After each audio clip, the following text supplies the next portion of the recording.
गुरुदेवताय गणाध्यक्षाय धीमहि गुणशरीराय गुणमण्डिताय गुणेशानाय धीमहि गुणातीताय गुणाधीशाय गुणप्रविष्टाय धीमहि एकदन्ताय वक्रतुण्डाय गौरीतनयाय धीमहि गजेशानाय भालचन्द्राय श्रीगणेशाय धीमहि एकदन्ताय वक्रतुण्डाय गौरीतनयाय धीमहि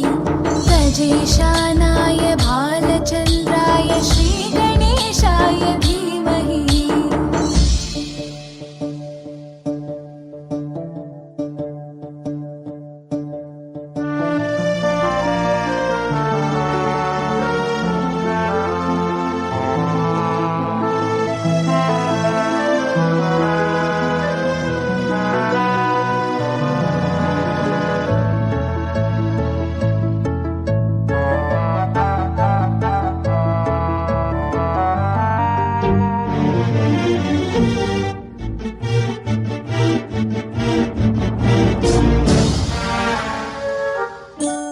गानचतुराय गानप्राणाय गानान्तरात्मने गानोत्सुकाय गानमत्ताय गानोत्सुकमनसे गुरुपूजिताय गुरुदैवताय गुरुकुलस्थायिने गुरुविक्रमाय गुह्यप्रवराय गुरवे गुणगुरवे गुरुदैत्यकलक्षेत्रे गुरुधर्मसकाराध्याय गुरुपुत्रपरित्रात्रे गुरुपाखण्डखण्डकाय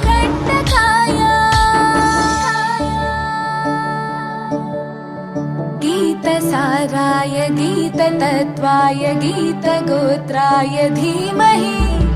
गूढगुल्फाय गन्धमत्ताय गोजयप्रदाय धीमहि गुणातीताय गुणाधीशाय गुणप्रविष्टाय धीमहि एकदन्ताय वक्रतुण्डाय गौरीतनयाय धीमहि गजेशानाय भालचन्द्राय श्रीगणेशाय धीमहि एकदन्ताय वक्रतुण्डाय गौरीतनयाय धीमहि गजेशानाय भालचन्द्राय श्रीगणेशाय धीमहि।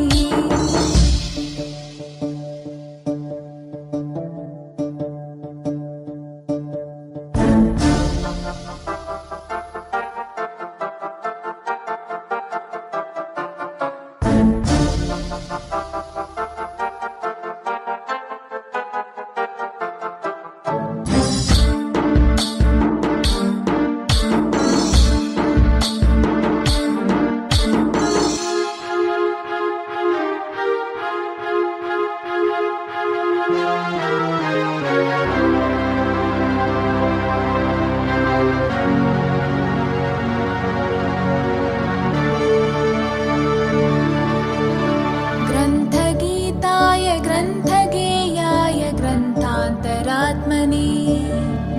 गीतलीनाय गीताश्रयाय गीतवाद्यपटवे ध्येयचरिताय गायगवराय गन्धर्वप्रियकृते गायकाधीनविग्रहाय गङ्गाजलप्रणयवते गौरीस्तनन्दनाय गौरीहृदयनन्दनाय गौरभानुसुताय गौरीगणेश्वराय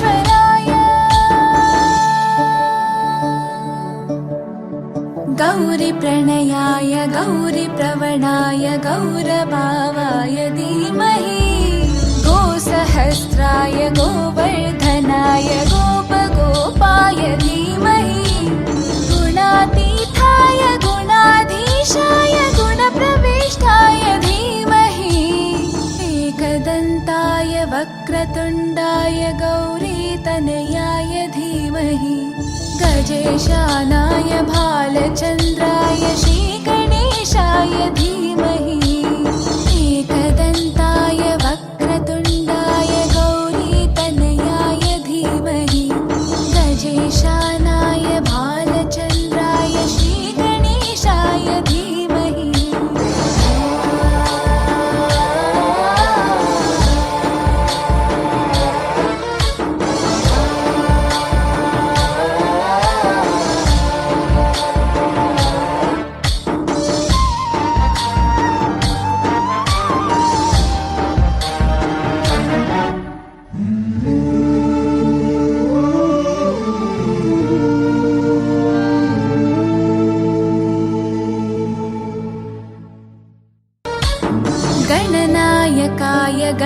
धीवताय गणाध्यक्षाय धीमहि गुणशरीराय गुणमण्डिताय गुणेशानाय धीमहि गुणातीताय गुणाधीशाय गुणप्रविष्टाय धीमहि